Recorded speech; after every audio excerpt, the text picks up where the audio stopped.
Welcome to CrimeBot Chronicles, your portal into the most gripping mysteries and true crime stories. If you love unraveling unsolved cases and diving deep into criminal investigations, you're in the right place. Before we start our journey, make sure to subscribe to CrimeBot Chronicles, like this video, leave a comment with your thoughts or theories, and share the story with other true crime enthusiasts. Every action helps our community grow and ensures you won't miss a single episode. Let's dive in. The scorching Arizona sun hung mercilessly over the Sonoran Desert on July 19, 2021, when a rancher stumbled upon a chilling scene. A blue-gray Jeep Renegade lay rolled onto its side at the bottom of a ravine, airbags deployed and windshield shattered, as if someone had tried desperately to crawl the vehicle up the opposite bank. The rancher called 911, his voice crackling with confusion and urgency. "It looks like it's been here a while," he told the dispatcher. "The car is smashed, but there's no one around." Police arrived and quickly realized that the Jeep belonged to 24-year-old hydrogeologist Daniel Robinson, who had vanished from a nearby work site nearly a month earlier. His wallet, cell phone, and keys were found inside, along with a pile of clothes. Despite extensive searches and countless tips, there was no sign of Daniel. The discovery would ignite one of Arizona's most perplexing missing person mysteries, a case that would test the limits of forensic science, strain a family's hope, and highlight glaring disparities in how missing people receive attention. Daniel's life before the desert mystery. Daniel Cornelius Robinson was born in January 1997 and grew up in Columbia, South Carolina. His family recalls a curious child who refused to let the fact that he was born without part of his right forearm hold him back. He climbed trees one-handed, played sports, and after graduating high school, pursued an undergraduate degree in geology from the College of Charleston. In 2019, he accepted a job with Matrix New World, an environmental engineering firm, and moved across the country to Tempe, Arizona. The work suited his adventurous spirit. He often traveled alone to remote well sites in the Sonoran Desert to analyze groundwater levels and collect soil samples. Friends and family describe him as outgoing, responsible, and always in touch about his plans. On the morning of June 23, 2021, Daniel drove to a new drilling site near the intersection of Sun Valley Parkway and Cactus Road in Buckeye, an area of rugged desert west of Phoenix. The site was so remote that there were no houses for miles, and the only other person present was a co-worker from Weber Waterworks, whom Daniel had just met. It was a typical summer day, temperatures already above 90 degrees, and a rare burst of monsoon rain hovering to the east. According to the co-worker, Daniel was acting oddly. He talked about wanting to go back to Phoenix, waved goodbye, and around 9 a.m., climbed into his Jeep and drove away. Instead of turning east toward the main road, his tire tracks veered west, deeper into the desert. Hours later, when Daniel failed to answer his phone or return home, his father, David Robinson, filed a missing person report around 7 p.m. Buckeye police launched a ground search that evening and entered his name into a national missing persons database. Detectives tried to ping Daniel's cell phone and pull GPS data from his Jeep's Uconnect system, but there was no signal or usable data. Daniel's Tempe apartment was checked and found undisturbed. Family members contacted his friends, his job, and the few people he had recently met. There was no sign of him. A relentless family, a puzzling disappearance. Daniel's disappearance would become a consuming mission for his father. David Robinson, a retired Army Master Sergeant living in South Carolina, immediately drove 1,800 miles to Arizona to join the search. "The only thing I care about is finding my son," he told a reporter. "I'll do whatever it takes to find him." He refused to believe that his son would simply wander off. Daniel was close to his family and always let them know where he was going. With the help of volunteers, David organized search parties that combed the desert on foot, ATVs, and horses. He printed flyers and posted them in gas stations and grocery stores. He pleaded with local media for coverage and began raising funds to hire a private investigator. At night, he lay awake thinking through scenarios. Did his son get lost and succumb to the elements? Was he the victim of foul play? Had he suffered a mental breakdown? Buckeye police, for their part, treated the case as a search and rescue mission. In the days after Daniel vanished, the department coordinated ground and aerial searches around the job site. A Phoenix Firebird helicopter scanned the desert from above. Officers hiked through deep ravines and thick brush. They brought in cadaver dogs and used drones to scan for heat signatures. Volunteers from the Civil Air Patrol joined the effort. The search radius eventually expanded to more than 70 square miles. Daniel's co-workers were interviewed and re-interviewed. Investigators scoured his financial records for signs of unusual spending. For nearly a month, there was nothing. Then, on July 19th, a rancher looking for his cattle encountered the overturned Jeep in a ravine roughly 3 miles from the worksite. The vehicle's airbags were deployed, and the ignition had been turned on more than 40 times after the crash. Investigators later noted an 11-mile discrepancy between the Jeep's odometer reading and the crash data, though they said such discrepancies are not uncommon. Daniel's clothing, phone, wallet, and keys were found near the vehicle, but there was no blood and no obvious signs of injury. Investigators downloaded crash data from the Jeep and processed it for evidence. They found no proof that anyone besides Daniel had been in the car. Yet David Robinson insisted that the deployment of all the airbags suggested there must have been a passenger, and he has repeatedly called for forensic testing of the airbags and seat fabric. Although Buckeye police stated that foul play was not suspected, inconsistencies in the timeline soon emerged. The rancher who found the Jeep told Daniel's family that he had driven through the same ravine on July 17th and did not see the vehicle. That raises the possibility that the Jeep was moved after the initial searches ended. David Robinson hired Jeff McGrath, a retired police officer and accident reconstructionist, to examine the crash. McGrath concluded that the crash scene looked staged. He discovered that the vehicle had been driven for about 11 miles after the airbags deployed. He also identified red paint transfer on the Jeep's exterior, suggesting it had collided with another vehicle before ending up in the ravine. McGrath told reporters that the official explanation does not make sense, and David echoed that sentiment.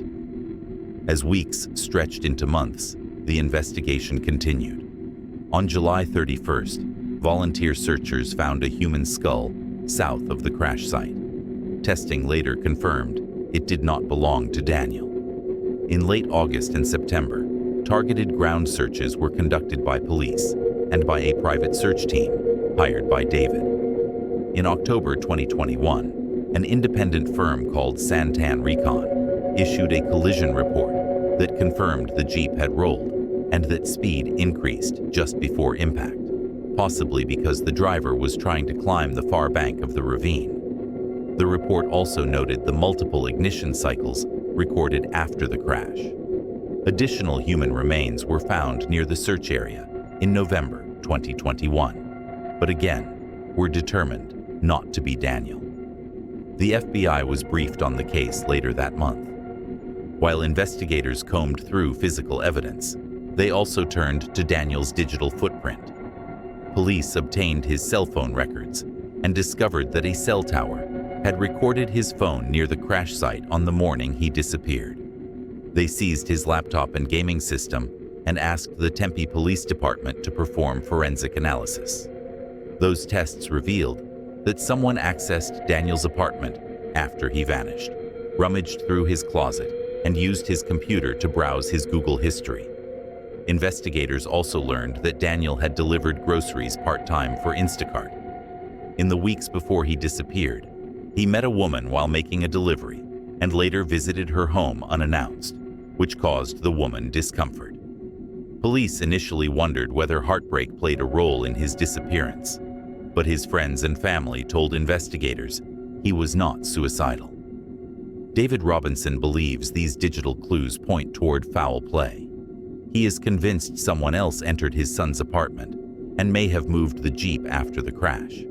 He continues to call for the case to be classified as a criminal investigation, which would give police greater authority to subpoena phone and banking records. The official explanation just does not make sense, he said. Why would he want to disappear like a monk? He argues that Buckeye police were too quick to assume Daniel walked off and did not thoroughly pursue leads. He has pointed out irregularities in the police timeline and says certain statements from Daniel's co-worker about the day he vanished contradict the initial police report. Buckeye police insist they have not given up. On the 4-year anniversary of Daniel's disappearance, in June 2025, the department issued a statement saying, "Detectives are committed to investigating every tip and lead." They emphasized that the missing person case will remain open until Daniel is found. Detectives have considered a reported sighting of Daniel in the Hasayampa River bottom on the day he disappeared, but digital evidence from his vehicle and phone does not match that account. They note that the crash scene showed no signs of a struggle, and they maintain there is no concrete evidence pointing to foul play. "We are committed to finding Daniel Robinson," Chief Larry Hall said. "Our investigators are working tirelessly to find answers and bring closure to Daniel's loved ones." David's fight for answers has gone far beyond social media. He established a website and anonymous tip line to gather leads, organized weekly desert searches, and created a GoFundMe to pay for private investigators and equipment. He works with Arizona lawmakers on proposed legislation known as the Please Help Find Missing Americans Act, which would standardize how telecommunications companies release location data in time-sensitive missing person cases. In June 2025, he told Fox 10 that he had met with a new detective assigned to the case and urged police to test the Jeep's airbags and clothing for DNA. He continues to lead volunteer searches. The most recent one covered miles of desert terrain, but still yielded no sign of Daniel. His advocacy prompted national conversations about missing white woman syndrome and the discrepancy in media coverage between missing white women and missing black men. David ran for Congress in 2024 and plans to run again in 2026, saying the fight to find his son and other missing Americans requires representation at the federal level. Unresolved questions and enduring mystery. 4 years after Daniel vanished, investigators still cannot say what happened in the desert that June morning. Was he disoriented and drove off the road? Did he crash, wander into the desert, and succumb to heat and dehydration? Did someone stage an accident to conceal a crime? Or was there some other explanation no one has yet conceived? The case fascinates amateur sleuths because it is full of contradictions. The vehicle's data show it was restarted repeatedly after the crash, yet there are no footprints leading away from the site and no sign of a struggle. Personal items were found neatly stacked, as if Daniel had removed them intentionally. The rancher's statement raises suspicion that the Jeep was moved after initial searches. Forensic tests on the red paint and the ignition cycles have not been released to the public. All the while, the desert keeps its secrets. As new tips trickle in, David holds on to hope. Each volunteer search is a chance to comb a fresh slice of desert, to follow new leads, to bring closure. In April 2025, he told Fox 10, "It was a successful search, but we did not find Daniel, of course. But we were able to cover a lot of ground and follow up on leads." That measured optimism punctuates his public statements. He calls himself a father on a mission, unwilling to rest until he knows his son's fate. Daniel's mother and siblings share the same drive. They light candles at vigils, speak to reporters, and keep Daniel's name in the news. They also hold on to the memory of the young man who loved geology, adventure, and his family. The community has rallied around the case, though some residents confess frustration at its slow progress. For locals who joined early search parties, the desolation of the desert is a haunting reminder of how quickly someone can vanish. For law enforcement agencies, the case is a study in the limitations of technology and manpower when a person disappears in a vast wilderness. For advocates of missing persons, the case illustrates how race and media bias influence which stories capture national attention. For David Robinson, it is a call to action, a personal tragedy that he has transformed into a crusade for systemic change. The search for Daniel has uncovered the remains of other missing people, bringing closure to families who had none. Yet the one family who started this search is still waiting. In the end, the Daniel Robinson case is as much about perseverance as it is about mystery. It is about a father who refuses to give up, a community that will not forget, and a desert that refuses to yield its secrets. Each new lead offers hope. Each dead end delivers heartbreak. Until the day answers are found, the name Daniel Robinson will remain synonymous with a question mark etched into the Arizona sand. His story reminds us that even in an age of GPS, smartphones, and satellites, people can vanish without a trace, and that families can move mountains in the search for truth. Thanks for joining us for this installment of CrimeBot Chronicles. If you found this case intriguing, please give us a thumbs up, subscribe if you haven't yet, comment with your thoughts, or any cases you'd like us to investigate next, and share this video with friends and fellow true crime fans.